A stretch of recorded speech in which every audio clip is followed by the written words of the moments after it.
schedule changes affect what you do with your lineups? Which young NFC quarterback makes for a sneaky Week 15 start? And what can you expect from Van Jefferson this Tuesday night? Plus, the 17th place regular season team owner in the 2021 FFPC main event, James Owen, joins us to talk about waiting on tight end, why he went so heavy on Austin Eckler, and much more. We've got a great show for you. Farrell Elliott is here. I'm Eric Balkman. Stick around. Your high-stakes fantasy football hour starts now.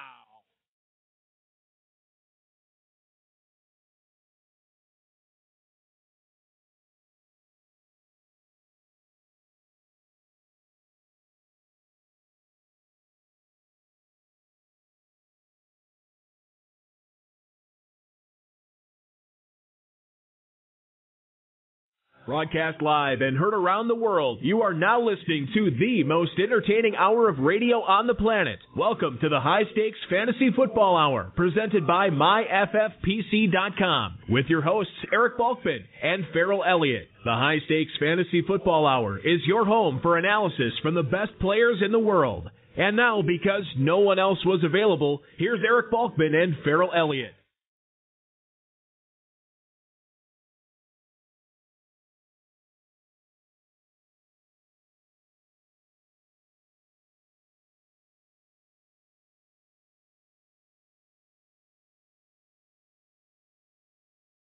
Thank you, Rob, and thank you to the Quiet Hollers. Remember to check out their music at quiethollers.com or anywhere you get music. Greetings and salutations, all you Balkaholics and Farrelliacs. Welcome to the latest episode of the High Stakes Fantasy Football Hour, presented by MyFFPC.com. I'm, of course, your slightly above average host, Eric Balkman. My co-host is the definitive commissioner of fantasy football, Farrell Elliott. And Farrell, stop me if I'm wrong, but you know, we usually have two screen experiences going on when we're doing the show. I'm guessing you're watching that FCS game on right now with James Madison. Am I right?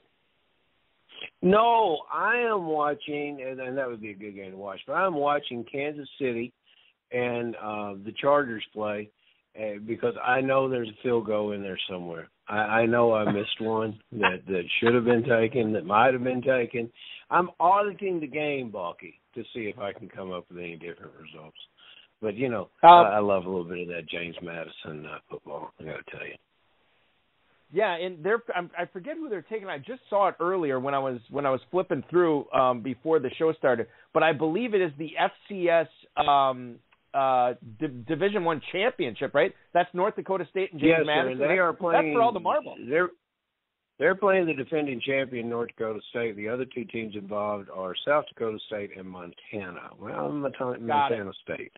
Yeah, so that's we're down to the Final Four, and their championship is played in Frisco, Texas, early in January 8th, maybe 5th. Check your local listings for actions of the game. Yeah.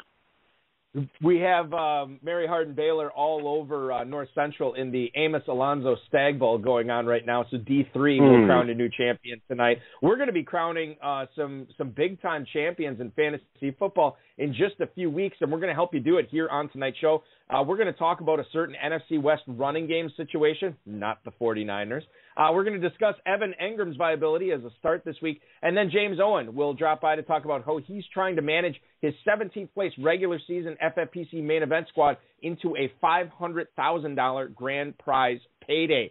Shout out to the chat room right now. You can post any questions you have for myself, for Farrell, or for James in there if you want to connect with us on Twitter. The show is at HSFF Hour. I am at Eric Balkman, and, of course, hook up with the Kentucky Fantasy Football State Championship at KFFSC.com.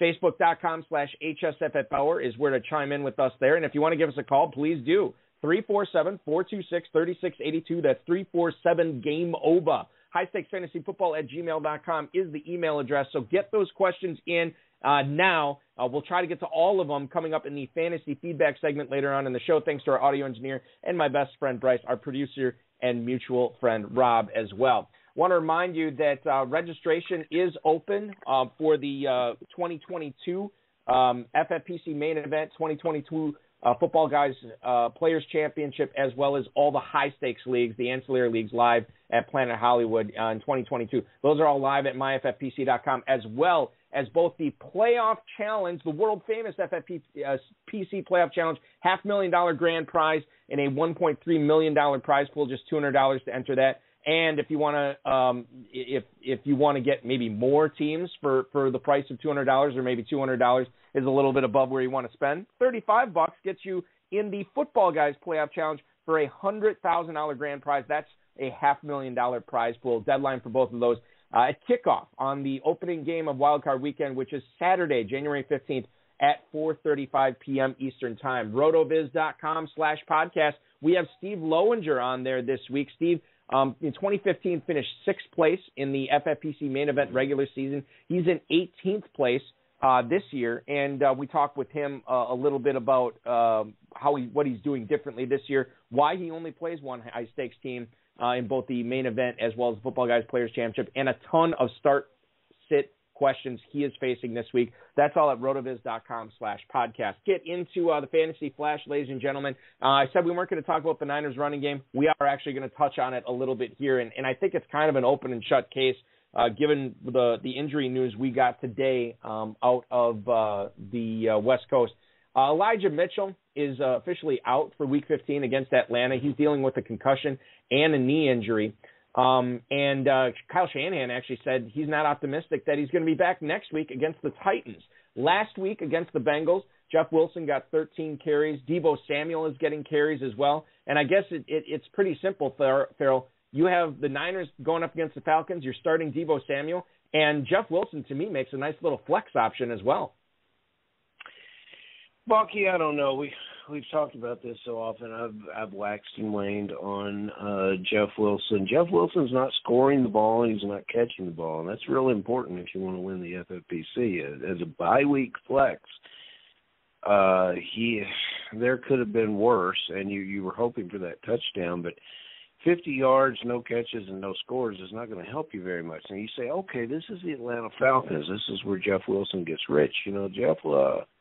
Atlanta Falcons in the last 3 games, rush defense, they've held average under 100 yards. They're in the upper third of the defensive units against the rush, and they played some teams that can run the ball. So I think they're getting they're coming of age a little bit. Those rookies that they took in the draft in 2020 are now deep into their second year, and they're playing like it. The linebacker Walker picked the ball and took it to the house against Carolina. So no, I'm saying that almost anyone but Jeff, unless you are COVID compromised.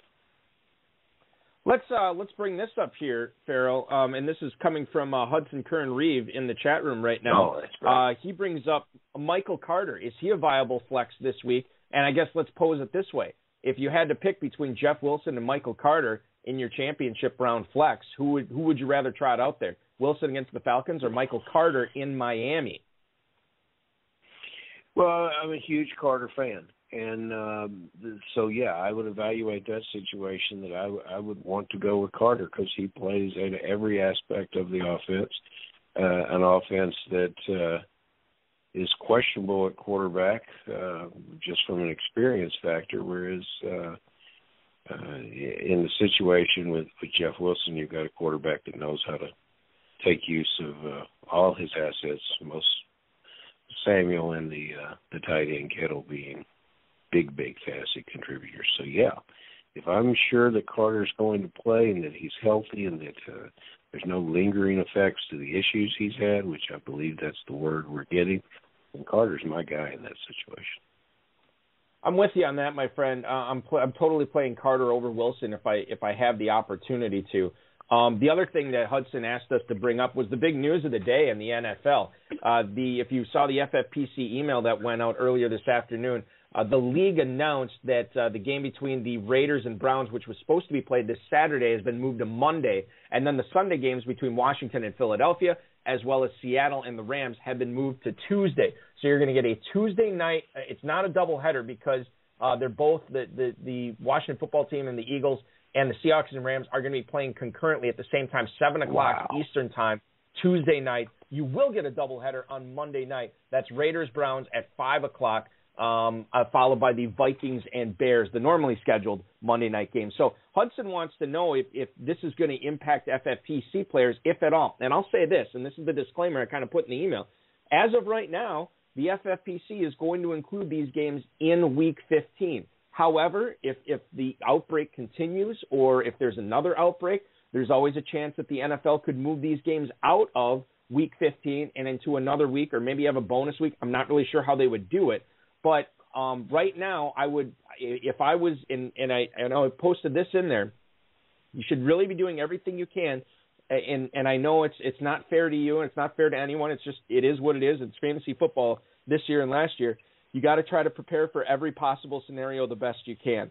I've looked at it, and because rosters have already locked in the Football Guys Players Championship in the main event, there's not much you can do there. But if you are playing in other leagues, like some of the ancillary leagues the FFPC has or the KFFSC has, you have options there to try to make sure that you don't have to take a zero at any position, be it defense, kicker, quarterback, tight end, or anything, or a flex, or anything like that. You have to prepare for all possible scenarios. Now, I don't believe that any of these games will be pushed out of the Week 15 time frame. I'm also not Nostradamus. I can't tell the future. I don't know what's going to happen here. And I guess the best possible advice is how is it going to affect you? Be prepared. The old Boy Scouts motto, everything that you can, do everything in your power to make sure that you're going to be able to field just a starting lineup no matter what the scenario is. Farrell, I don't know if you have any better advice than that. I'd sure love to hear it if you do. I think that's exactly what players have done. Here in Kentucky, 2 kickers and 2 defenses as you get ready for your playoff run. And it's interesting. We never thought, well, my defense might not be available. Well, maybe not. And we're in a situation now where the commissioner's world of fantasy football, it comes on us to make those decisions, and they're difficult decisions. But early on in the year, made the decision to open up all our ancillary teams for 17-week free agency, and I'm glad I did. I flirted with the idea of moving to a 22-man roster, and perhaps if we could have, as you say, you're not Nostradamus, but Balky, you sound like him. We could move. We could move into a situation, perhaps. That we might have expanded rosters to 22 players, but there's really no way to do that. And so, yes, study, understand, know who's healthy, know who's compromised, know who may be compromised, and hope that you have 10 quality starters standing when Sunday rolls around. And I think most people that worry a lot about this are worrying about things that they'll be able to manage and overcome. So I think it's going to be a great 3 weeks of fantasy football, and we thought this could come, and I don't like the circumstances that have provided it, but I absolutely love the fact that I get an extra day to watch televised NFL football, so it's great. I think Adam Krautwurst pointed this out on Twitter, a guy who's been on this show before and the Lowdown before, obviously plays FFPC and Kentucky, and he said, Week 15, opening week of the championship round, we get football on Thursday, Saturday, Sunday, Monday, and Tuesday. So it's a 5-day week a 5-day Week 15 for us. We're playing in the championship round. Certainly going to be exciting, and we'll look forward to that. And by the way, I'll make a disclaimer at the end of the program, too, to make sure you get your lineup set early, since we do still have one Saturday football game tomorrow, and that's New England and Indianapolis that kick off at 8:20 p.m. So make sure that you get your lineup, your starting lineup submitted before that. Okay, Farrell, good news out of Chicago. It seemed like everybody who was not dealing with a COVID-related illness, it was back to practice for the Bears today, and that includes Cole Kmet and David Montgomery. I think you can fire those guys up now that you know that they're going to be active. David Montgomery, too, 84% of the snaps he played in last week, so he is definitely getting a lot of the backfield share, even dealing with Damian Williams and Khalil Herbert. What do you make of this? And we'll actually get into this a little later on in the show, but I do want to touch on it now as long as we have a couple of minutes here. Mark Craig, who covers the Vikings for the Minneapolis Star-Tribune, says that Adam Thielen could be a game-time decision against Chicago. Now, game-time decision is interesting because they play on Monday night.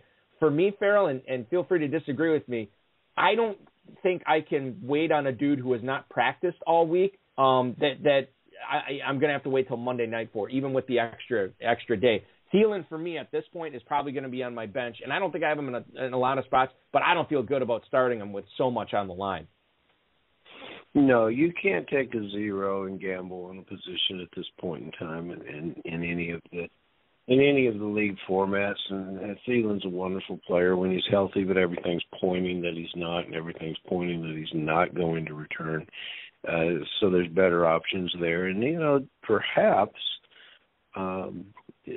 Some of the Thielen owners had dipped in to some of the young receiving talent that was coming out of Minnesota, especially one player that we may talk a little bit about later. So, yeah, I'm with you, Balky. I'm not going to wait until Monday night for him. Unless you have it's not Tuesday players, then you can. Unless you have Tuesday players. The rare situation is a great point. With Tuesday players. Good point there for sure, since we have 4 teams in action in Tuesday as of right now. Last question I want to get to before we get to James Owen here, ladies and gentlemen. Rich Bisaccia, who covers or who coaches the Las Vegas Raiders, said that Foster Moreau should be good to go against the Browns on Monday. They don't have to release their final injury report since they're not playing on Saturday anymore. He was limited in practice all week, Farrell. I'm desperate for I was shocked at how many Higbee-Hockenson teams I have after this past week. And it was so bad, too, because Hunter Henry and Dallas Goedert, it was a mess. But Foster Moreau, I do have in a couple of spots. You like his chances to put up a good score against the Cleveland Browns on Monday afternoon? I like everything about Foster Moreau except the way he and his Raider teammates have played over the last few games. If your team's going to be beaten 48-9 or whatever that score was out of Kansas City, you're not going to contribute very much, and that's Moreau's situation. He has the talent to be the pass catcher in this offense with Waller on the bench, so you probably don't have a better choice, and if you don't, you should look back several weeks ago to when Waller missed his first contest and Monroe came in and delivered a 20-point fantasy game. He has that potential. He could do it again. And most other tight ends that you would plug and play do not have that 20-point potential. Well, a guy that we always love to plug and play on this show to get his advice, we're going to bring him in right now. He won 4 of 6 FFPC main event league point titles this year in playoffs. He also went 6 for 15 in the Football Guys Players Championship in 2021. He won his NFFC Silver Bullet League as well as 4 of the 12 RotoWire Online Championship Leagues as well. He's also in the top 100 after 14 weeks of action in the Circa Millions competition over in Las Vegas. He's in 17th place overall in the 2021 FFPC main event, hoping for even finishing higher in the championship round. Please welcome onto the show the one, the only, James Owen. James, thanks so much for doing the show tonight, man. Welcome aboard. Oh, appreciate it. Thanks for having me. Quite an introduction. Thank you. Yeah, well, it's quite, you got a lot of accomplishments this year, man. It's 2021 it's shaping up well for you. You know, it's you got the Circa Million stuff that you got going on, which is really good to be in the top 100 there in mid-December. Obviously, success over in the NFFC, heavy success in the FFPC and FPC this year. 17th in the main event heading into the championship round. We want to pick your brain on that. Can you tell us what you're doing for a living when you're not enjoying all this high-stakes fantasy football success? Yeah, absolutely. I've been working for a contract manufacturer building out PCBA circuit boards for a bunch of different OEMs, multinational companies. So it's nice to get away from that and play in the FFPC and other offerings tied to the NFL. Good job, James. You know, all season long when we were preparing to draft, and did you draft live at the FFPC or did you draft online? No, I didn't have the chance to go live with COVID lingering. I have a 2-year-old, so I'd rather play it safe. So I did online drafts. Very good. Well, I look forward to someday meeting you at one of those live drafts. It's a very good player. I think when you come into contact live with so many good players, it can change your outlook and change your format somewhat. And that's what happened to me is I got away from my tried and true, what's proven to be a true concept of trying to win some leagues, which was the stack. I enjoyed stacking up players. I've had success with Tampa, and that Kansas City stack, that was a sweet situation on Thursday night. But I'm looking over your roster, and I noticed that not only Cooper Kupp, you were able to get a Kupp and Stafford matchup, which I would have really, really liked. I put Higbee into that, expecting a little more when I did that.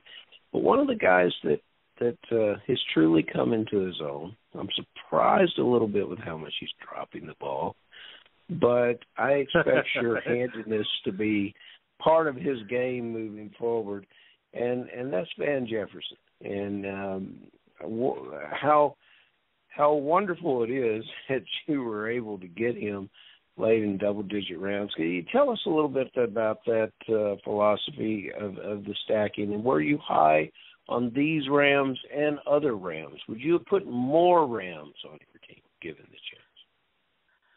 Yeah, absolutely. I mean, as you know, in the draft process, there's a lot of uncontrolled your draft position, and then also the other 11 contestants all gunning for the top prize. So generally speaking, you got to be flexible, and I do like to have that correlation that you're advising, especially in the FFPC with these last 3 weeks here. Hoping to get a team that's hot and or a game that gets a little wonky. But I can't really take credit for the Rams stack. I did end up pretty heavy in them, but it's because I primarily was drafting 8 to 12 in most of my leagues. So I kind of lucked into that. I can take credit for Van Jefferson. I did have a very strong conviction on him going into the season, kind of as even though wide receivers aren't generally as a handcuff. I just felt that there was a lot of potential variance with Stafford going over there, and I saw Akers went down early in the year, so I knew that they would have a lot more 11 personnel. So there would be a good floor with 3 wide receiver sets, and it is the not-for-long league. So if anything happened to either Kupp or Woods, I knew I had a potential high ceiling play, and he was all but free in all these drafts. Yes, sir. Let's talk about, and I haven't checked. I know I checked your lineup earlier, James. You had Van Jefferson over DJ Moore. I don't know if the hamstring played a role into that, but your thought process behind that decision. Have you made a final decision on whether you're going to go with Jefferson or Moore? Because I think most people, knowing that Moore is probably going to be playing, and that the Jefferson will, you don't have to make that decision until Tuesday. A lot of players would probably go with Moore over Jefferson. How have you come to that decision, or is it still in the process of being made? Yeah, I mean, like always in all of us, there's a lot of things that need to be confirmed before we decide who we're going to roll out. But as far as Jefferson and Moore, DJ Moore, if you take a look at it, just using Vegas prop bets as a guide, DJ Moore actually, believe it or not, has a touchdown to score a touchdown at plus 240, and his expected yards over under is set at only 49.5. And before they took the Rams game off the board, moving it to Tuesday, Van Jefferson, believe it or not, was actually at plus 150, and he was expected yards was 56.5. That was before OBJ tweeted out that he tested negative. But with the bigger names, when I look at those prop bets, usually the bigger names have a little bit more inflation in the line versus the lesser names like Jefferson. So yeah, that's usually a good indicator that one player or another, to me at least, is a strong play. So for my team, to me, the locks of the correlation I have between my 2 wide receivers and the 2 flex spots, which I love in the FFPC where you could play any position, would actually be Kupp, Diggs, and Jefferson. And my debate is going to be playing either DJ Moore, Deebo Samuel, or one of my RB2s in that slot, which would be Miles Sanders or Miami Dolphins starting running back. James, when's the first year you played in the FFPC? How long have you been playing? This is my first year. No way. Yeah. You sound like such a proven vet. I love the dual flex too. I also love the bonus of the 1.5 to the tight end. I had nothing in my very first year in the league. I had no indications of what that could mean. I had no numbers. I had no quants telling me that was good, bad, or indifferent. But what I did have was a love of the position, a love of some of the players drafting it. So I went out there and I went hard tight end. Just people are giving me the side eye because I'm taking all the tight ends. And I'm taking them when I really shouldn't be taking them. And that team did okay, but just okay. It didn't particularly. So the next year, I go out there and I say, the hell with these tight ends. I'm waiting on tight ends. I'm going to wait and wait. And I waited to the 14th round to take my first one that year.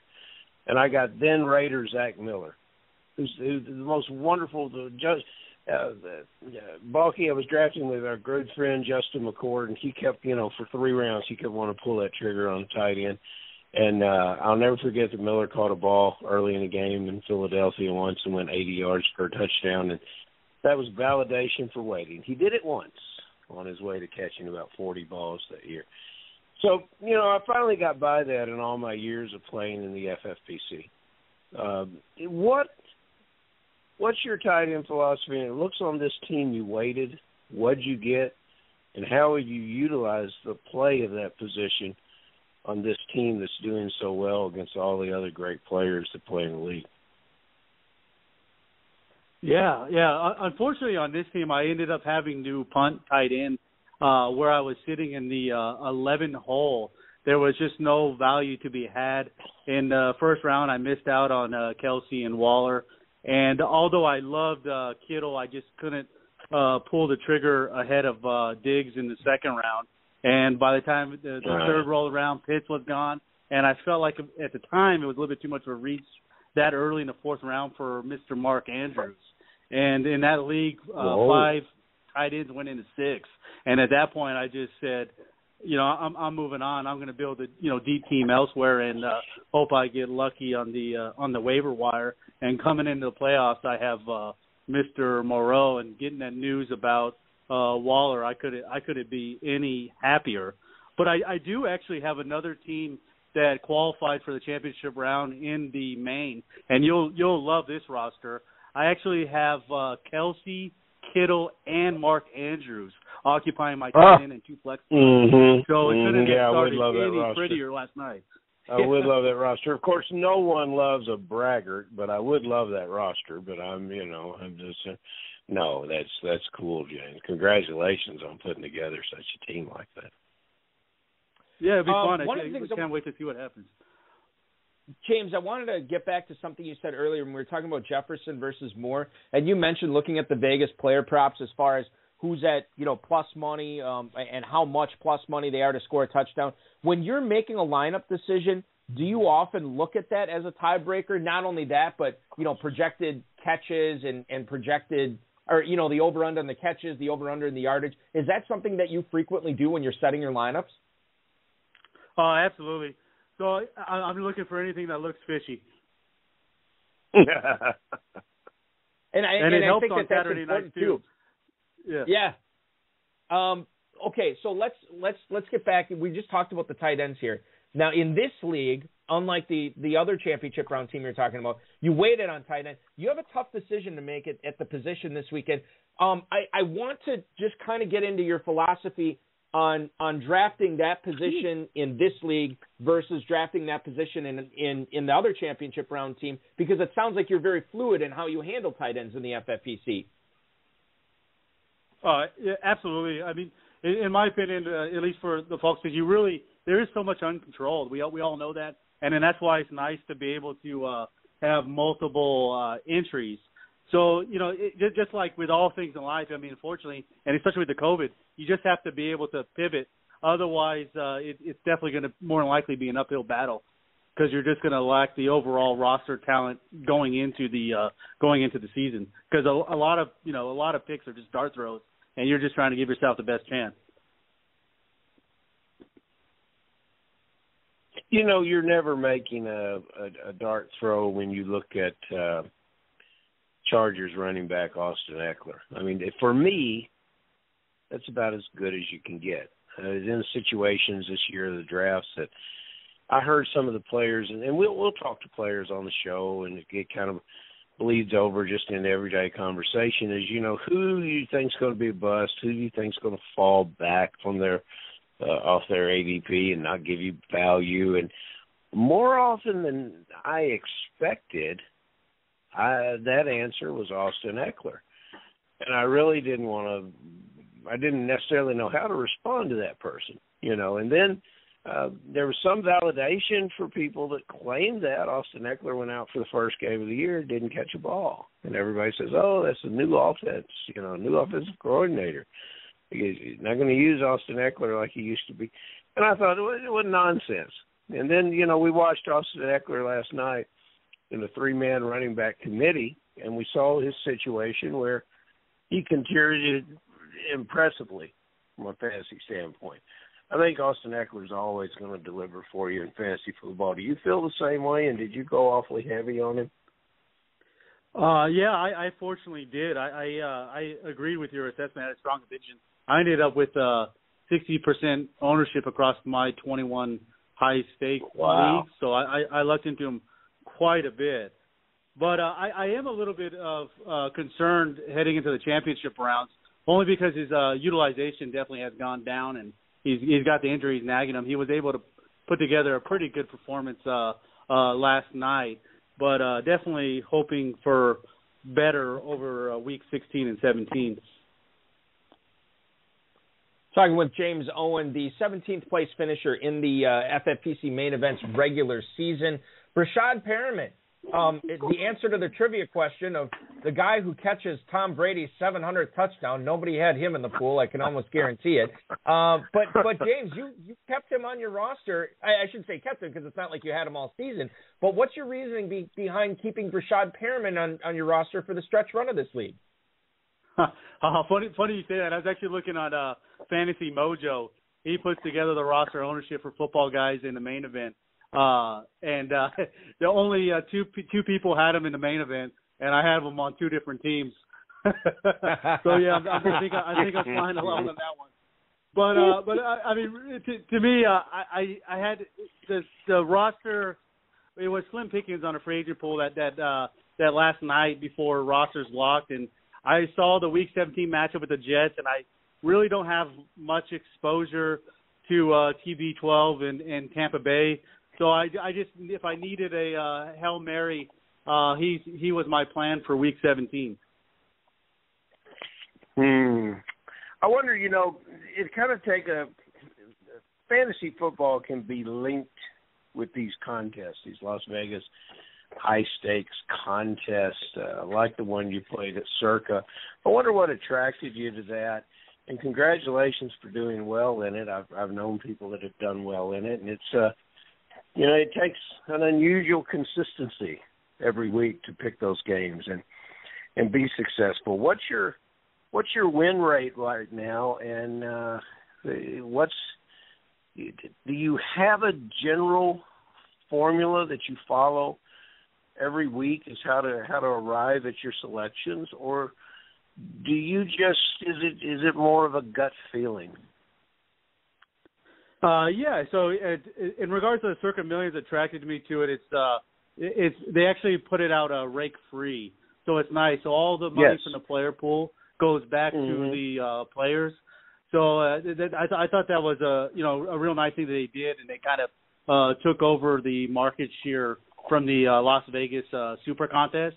But more than that for me, because I do really enjoy the FFPC and fantasy football, it just keeps me plugged in to the NFL, and it doesn't really interfere with the FFPC because they post their lines against the spread on Thursday mornings, and then they're locked for the week. So it's after the Wednesday waiver wire, and then all the selections have to be made Saturday prior to 3 p.m.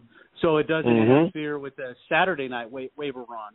So it just definitely keeps you plugged in. And then actually, right now against the spread, I wish I would have bet on every game. I'm sitting at a 63% win rate with 44 wins and 26 losses.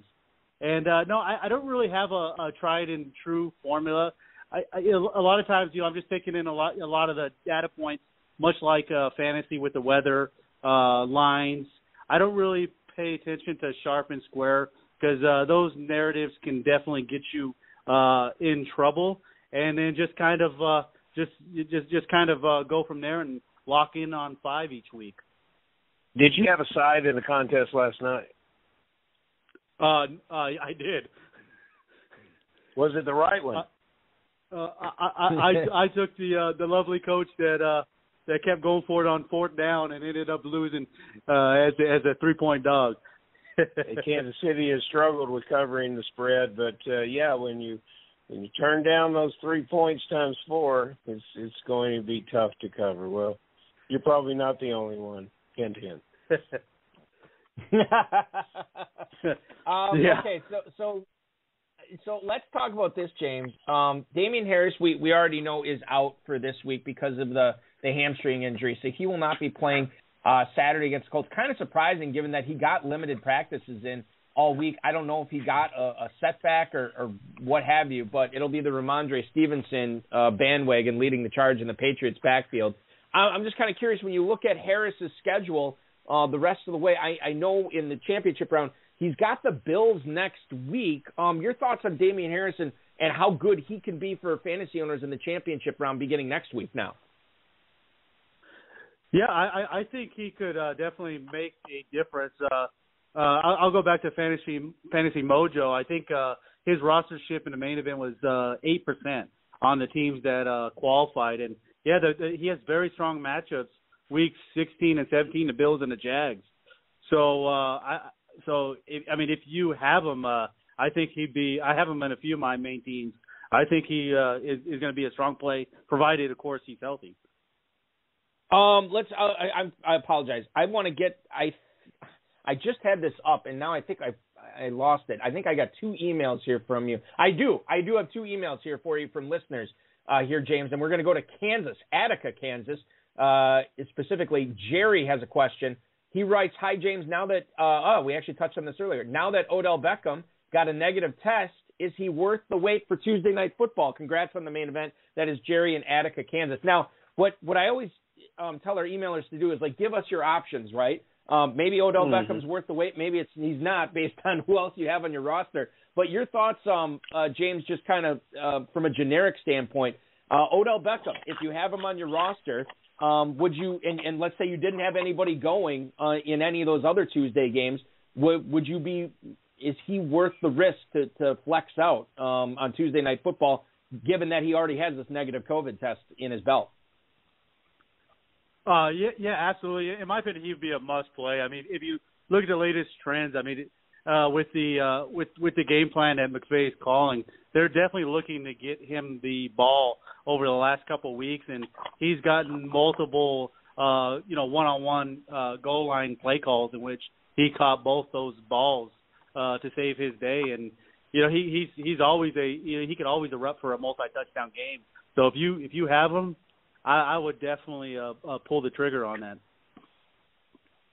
One other email we have, Jeremy in Chicago. Hello, Mr. Owen. What do you think of Hunter Henry's schedule for the final 3 weeks? Is he a must-play in the FFPC? Now, we just had this question with Damian Harris. We know that he will not be playing against the Colts tomorrow, but Hunter Henry will be. Then he gets the Bills the day after Christmas, and then for it all, in Week 17, January 2nd, Hunter Henry gets the Jacksonville Jaguars, the Urban Meyerless Jacksonville Jaguars at home. James, I'll just tell you this right now, and I don't know if you're on the same side as me, but in a tight end premium competition like the FFPC, like the Football Guys Players Championship, with Hunter Henry the way he's been, I mean, he's a tough sit when you're trying to win $500,000. How do you see Hunter Henry the rest of the way? Yeah, I don't know if I share quite the same sentiment, just because he just doesn't get the volume that would really make a difference in a tight end premium with the 1.5 per catches to really make a difference. He's primarily touchdown dependent. He's great in the red zone, don't get me wrong, but the premium is for the catches, and I just haven't seen him trend the right way the whole entire season to really feel really good about it. It would just depend on what my other options were. I like our emailer with the Hunter Henry question. Oh, you got another one, Balky? Yeah, well, just real quick. James, are you a Patriots fan? I am, yeah. Okay, so this is interesting because I feel like we can get some insight from you. Ramondre Stevenson, fire him up, right? Now that we know Harris is out and Stevenson's going to get all the carries? Oh, I mean, you have to. It's a must play. But I have a feeling more than likely it will probably be disappointed just because I don't particularly care for the matchup against the strength of the Colts D-line. Their weakness more or less is their secondary. And I just think with Jonathan Taylor on the other side and Bill Belichick's propensity to run, as shown on that Monday Night Football game, that the clock may be running quite a bit in this game. Yeah, James, I like the way. See, you're one of the few guests that the emails notice he referred to you as Mr. Owen. I like that. And hey, tell me who's going to win. Who's going to win that game, James? Who's going to win? I've got a guy down here named Robbie Fetcher that bleeds Colts blue. I mean, who's going to win that game?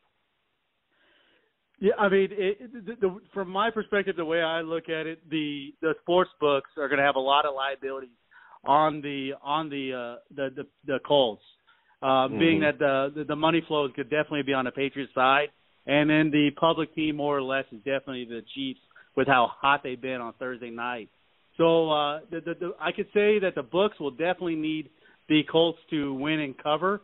Whether or not they do is anybody's guess, but I do feel it's very likely that the Colts will have a strong showing tomorrow night.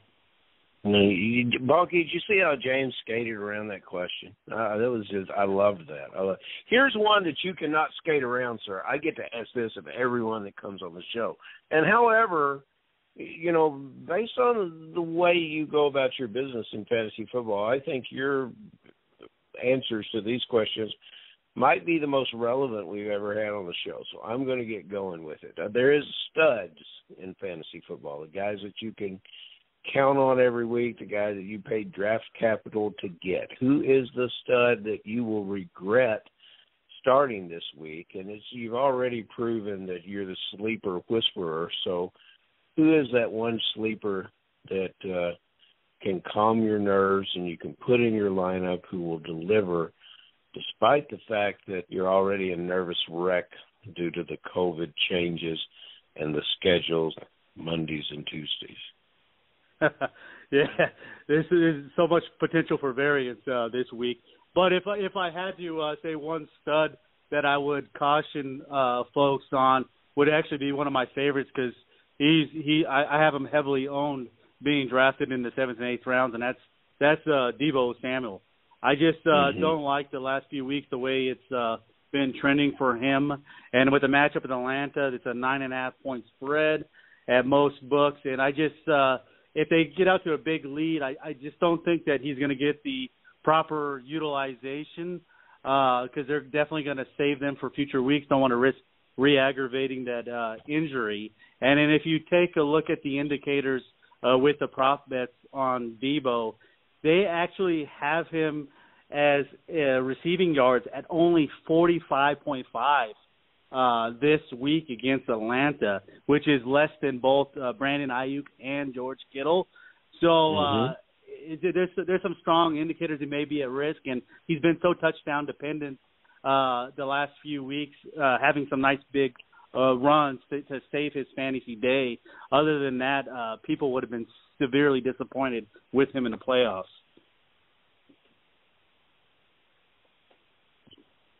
Beautiful. And my sleeper, so I really like the RB2s this week. But if I had to put it on one guy, it would probably be a guy that was heavily owned and drafted, but it's one of the bigger busts of the year, and that would be Laviska Shenault.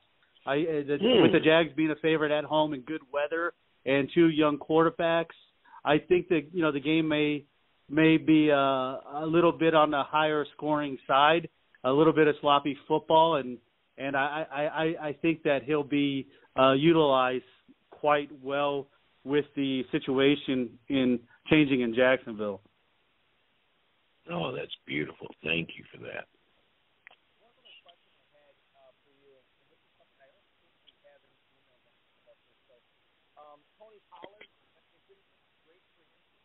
Balky, you there? Not well, but perhaps everyone else can. No. There you are. There's James. All right, so Tony Pollard, James, he's questionable against the Giants. What do you think his workload's going to be, and would he make for a decent flex in the championship round right now, knowing he'll still be playing behind Ezekiel Elliott? Balky, we're having difficulty hearing you. James, did you get any of that? I got a little bit of it. I believe it's regarding Tony Pollard. Yeah, Pollard, me personally, I wouldn't play him. I would definitely play any other decent options that you have on your roster, at least this week. Balky, test that out there. We got your Pollard question in. Give us a little test there. Yeah, James, thank you for the answer on the Tony Pollard question. Did you guys get me now? Yes, you're better now. But you're still down the well, sir. We need you to push some more buttons and get with us. But you're right, still there. Hey, that's much better. Thank you. All right, good. Listen, guys, James, thank you so much for putting up with my audio difficulties tonight, and good luck not only in the FFPC main event, not only in the Football Guys Players Championship, but in the Circa Millions as well. We hope you're bringing home some mad cash in 2021. This is an awesome time that we had to chat with you. I hope the ball bounces your way in Week 15. Stay safe and stay lucky, man. This was great. Let's do it again sometime. Absolutely. Thank you so much for having me. Thank you, James. James Owen, ladies and gentlemen, the 17th place team in the FFPC main event heading into the championship round. Boy, Farrell, for a guy who's competing in the FFPC for his first year, dude is crushing high-stakes fantasy football right now. My goodness. Yes, and he's a very logical, very systematic player, and he understands not only the game that is played on the field, but he understands the motivations behind the numbers that come out of Las Vegas. He's probably, it's difficult to be good at everything in fantasy football, but I think we've just talked to a guy that is, and it's very impressive. I love his logical answers about every situation. Matter of fact, we probably shouldn't have let him go. We probably just should have kept him on for the rest of the show.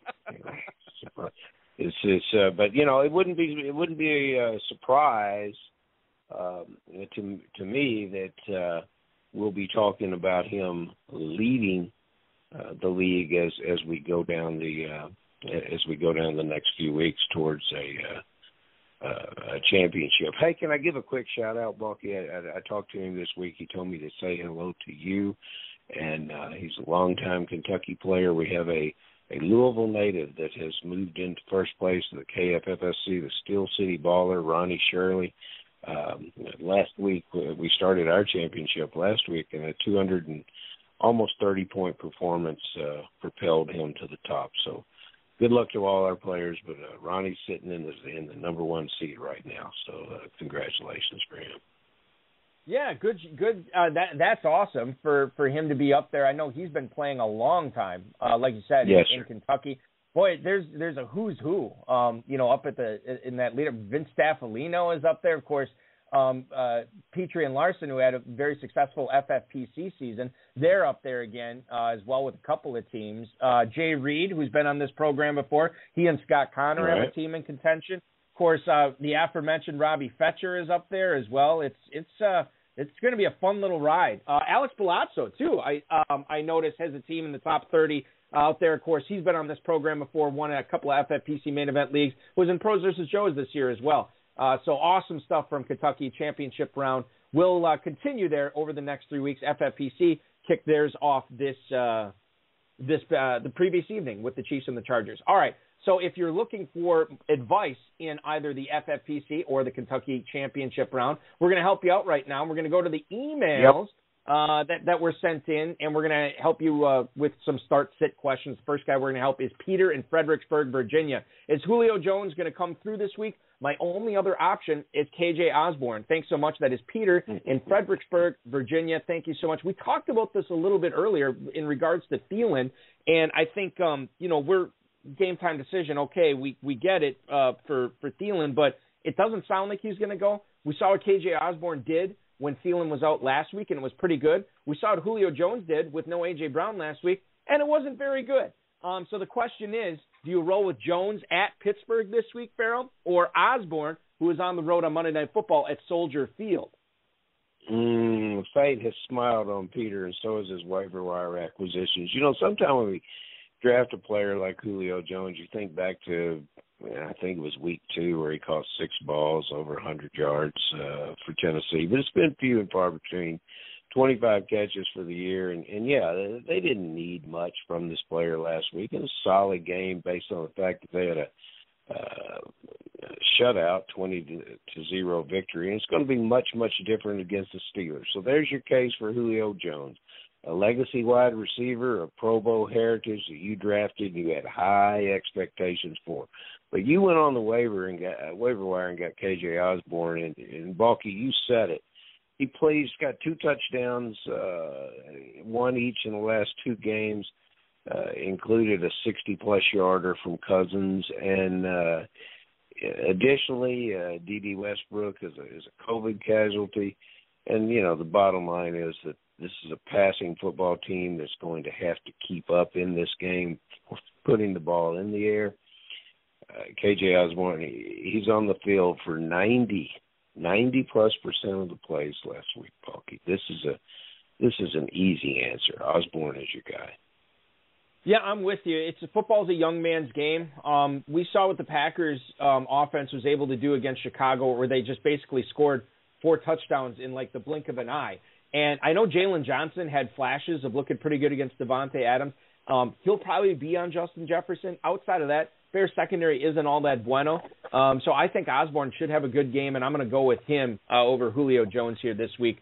So good luck with that, Peter. We both agree. Moving on to Willie in Apple Grove, West Virginia. Which tight end do I go with this week, Evan Engram or James O'Shaughnessy? Now, I thank you for the email, Willie. We look at these players this week as far as what they're going or who they're going against. You get Evan Engram who's at home against the Dallas Cowboys. O'Shaughnessy is also at home against the lowly Houston Texans. Now, I'm trying to think who I talked to. I can't remember if it was this show or the Lowdown, but they rostered James O'Shaughnessy, and they had some faith that, look, maybe this guy could make a difference here down the stretch. And at the start of the season, obviously, Evan Engram was like a borderline top 12 tight end, right? Maybe even higher in a lot of drafts. And this is a comparison sort of like what we just had with Jones and Osborne, right? The guy you invested in or the guy you picked up off the waiver wire. I don't have a real strong feeling on this, Farrell, but I know the Texans aren't much to write home about, even on defense. So I think I'd lean O'Shaughnessy here over Engram, who's going to be catching passes from Mike Glennon. Oh, we just beat those Texans flat on this show, Balky. Just hammer them like a nail. I don't know. Maybe the Texans defense shows up. O'Shaughnessy is not my. I just don't see him moving on beyond those kind of numbers. 16 catches on the year. I just don't think it's there. I don't think he has that kind of game. Evan Engram is probably my least favorite talented tight end in the league because he doesn't seem to get much out of his talent. However, last time against Dallas, 4 catches for 55 yards. That's where I'm going. So I'm going to stay with the old vet, and I'm going to wait for the Jacksonville tight end to show me he's got something. Maurice out in San Diego writes, hi, Farrell and Balky. Not banking on Lamar Jackson this week, would you start Justin Fields on Monday night against the Vikes or Tua Tagovailoa against the Jets? Merry Christmas. That is Maurice in San Diego. Merry Christmas to you. Maurice, thank you for listening. Thank you for emailing. Okay, so just, Farrell, just to get this out of the way, I don't believe – I have Lamar Jackson in several leagues. I'm making sure I have a backup because I have almost zero confidence in him playing Sunday afternoon against Green Bay. Do you share that same concern? Yes, I do. And I think – there's so many things that are going on, but there may be some lingering COVID aspects. I think he's got that long COVID hangover. So something just physically doesn't seem right about the way he's approaching the game, and the way he has to play it, he has to be right. I'm just curious about that. But yes, I am not. I'm not high on his availability. I am high on, if these are my choices, Fields or Tagovailoa. Dizzle chiming in the chat room, he said that he would start Tupacker against the Jets, and I think that's the way I'm rolling here. I would play Tagovailoa against New York over Justin Fields on Monday Night Football.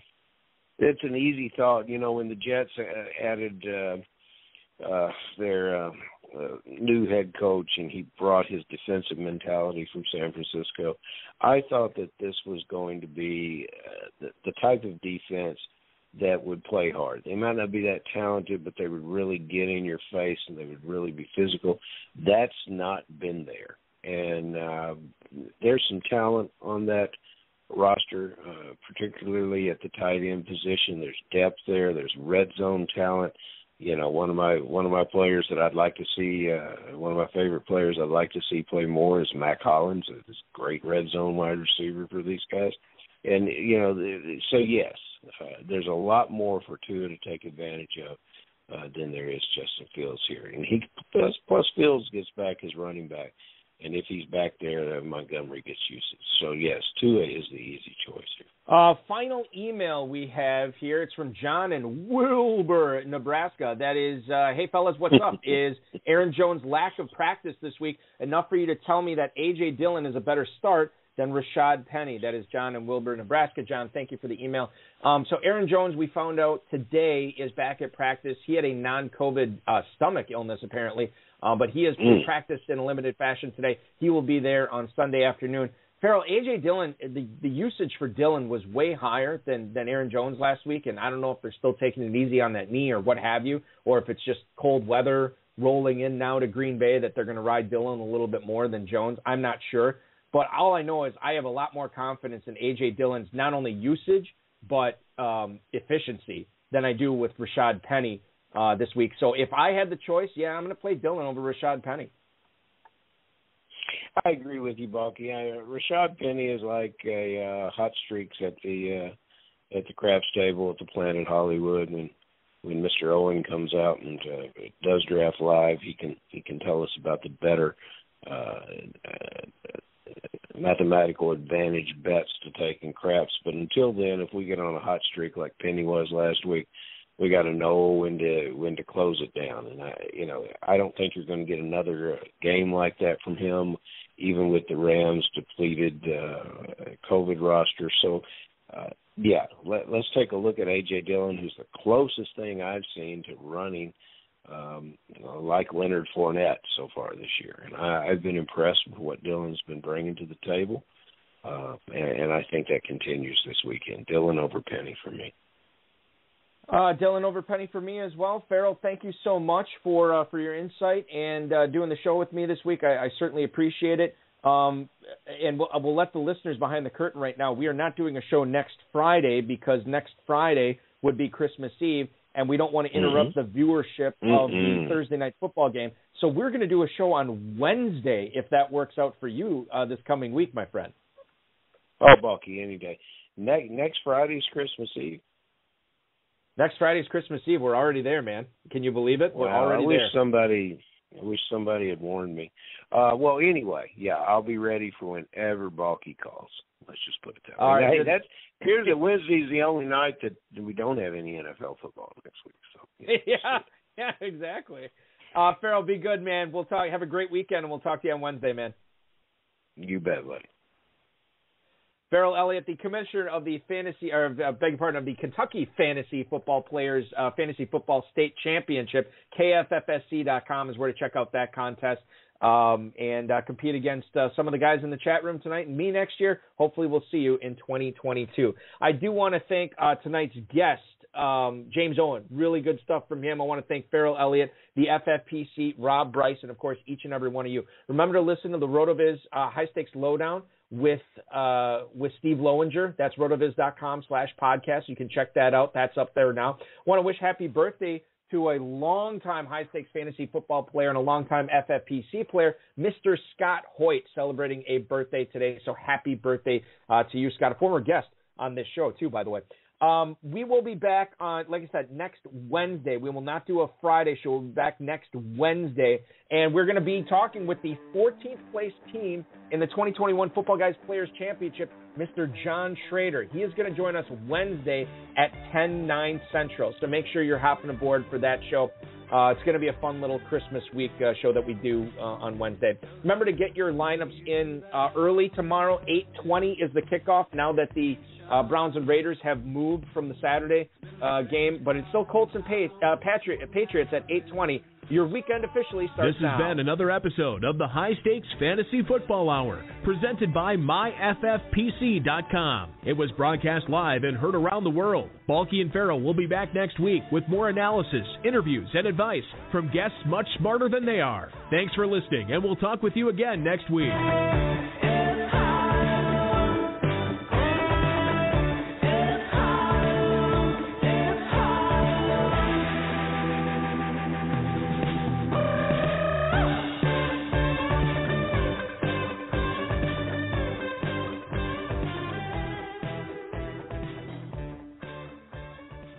Before I let you go enjoy your weekend, everybody, I do want to say this. I've been doing a lot of radio this week, and I haven't found a good way to weave this in.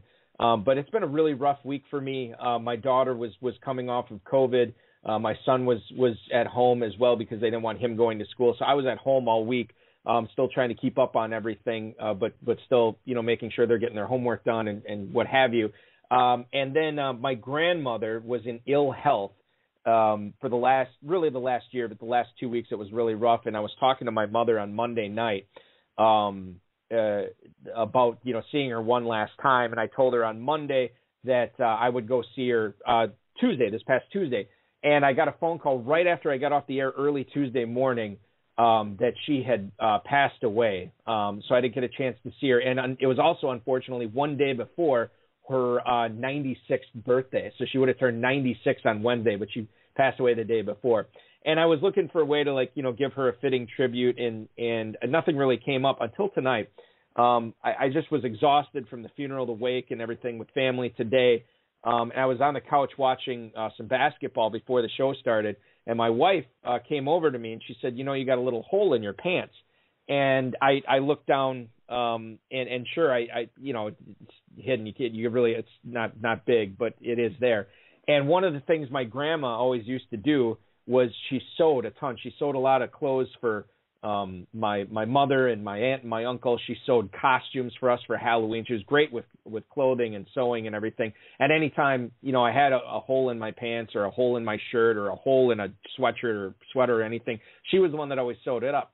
And I thought it was very fitting that the pants I wore to her funeral today had a little hole in them, a hole that she normally would have sewed up had she been able to, because God knows I'm clueless with a needle and thread. And obviously there's a little bit of a hole in my life and my family's life, and I felt like that was the tribute I'd send her off with. So R.I.P. to my grandma. We miss you already, and I hope the ball bounces your way. For all the high-stakes players still listening this week, good luck in Week 15. It's going to be a fun one.